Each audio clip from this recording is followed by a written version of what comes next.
So first, thanks so much for being here and being a part of this. And could you please state your name for the record? I'm Frank Jemison Jr. and I grew up at 1054 Audubon Drive, which is just south of Elvis's house. And when Elvis lived here, there was no house in between, so that was a vacant lot between Elvis and us. Okay. So does being inside the house evoke any memories for you?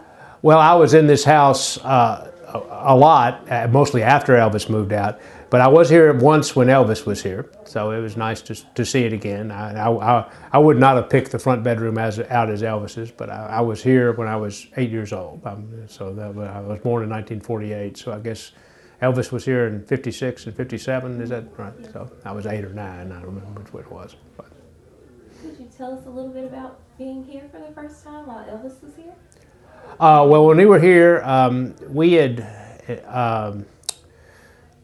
my family had invited Elvis and his parents over for dinner at one point, and Vernon and I'm sorry, Elvis's mother's name, she was Miss Presley to me, but so I don't know, but came, and Elvis did not, but. My parents were planning on grilling steaks in the back on our patio, but Miss Presley told us that Elvis didn't eat that she didn't eat steak, and that Elvis didn't eat steak either. She told us Elvis don't eat no steak anyway, so neither. And so I remember that mother was trying to thaw a chicken out so they could fry some chicken for Miss Presley, and they kept saying that Elvis was coming, but he never came. And then we heard motorcycles kind of going off. Now this is not but after that happened, they invited us over not to have a meal, but just to visit. And so I came I guess I came with both my parents. I don't remember whether both of them are here or not, but I was here with at least one of my parents. And the house was not exactly organized. I mean, I was 8 and 9 years old. I really didn't know what an organized house looked like, but I knew it was a little strange.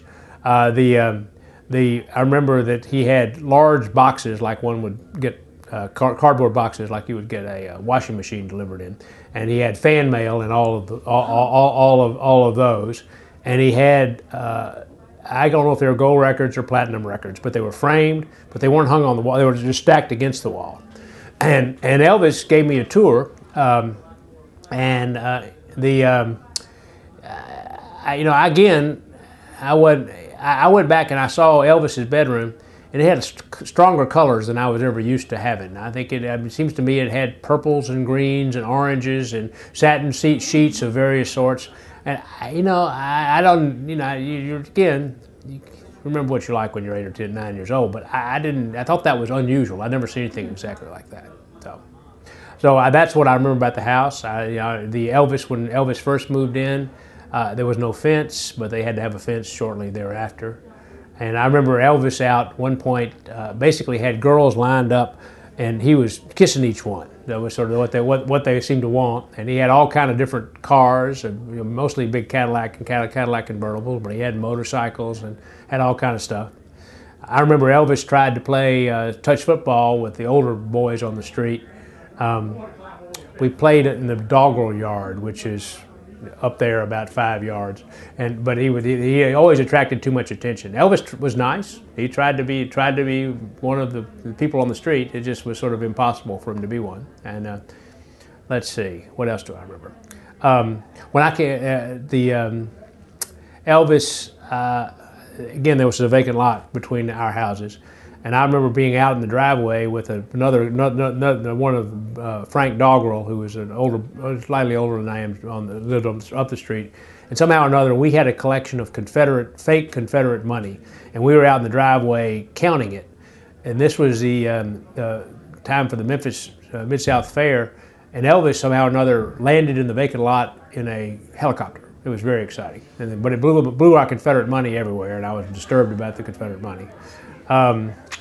Let's see. Let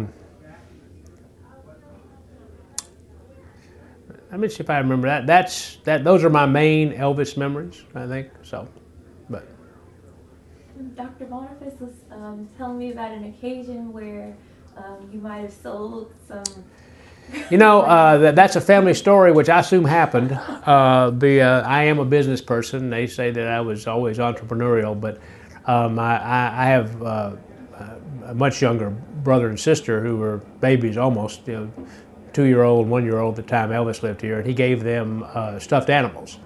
And there's some report that I wandered up to the crowds. You mean it was impossible? You couldn't get across the street on Sundays, on the weekends, and people were lined up everywhere, sort of impossible, and had to put no parking signs on the street for everybody, otherwise no one could go. But I sold hairs out of them for 25 cents each. Now, I don't have any real clear recollection of that, but the story's been told so often that I think it must have some recollection, some truth to it. But anyway, but Elvis was accessible, nice. His mama was basically a country lady, and she gave. I think she exchanged preserves or canned tomatoes or something with my mother.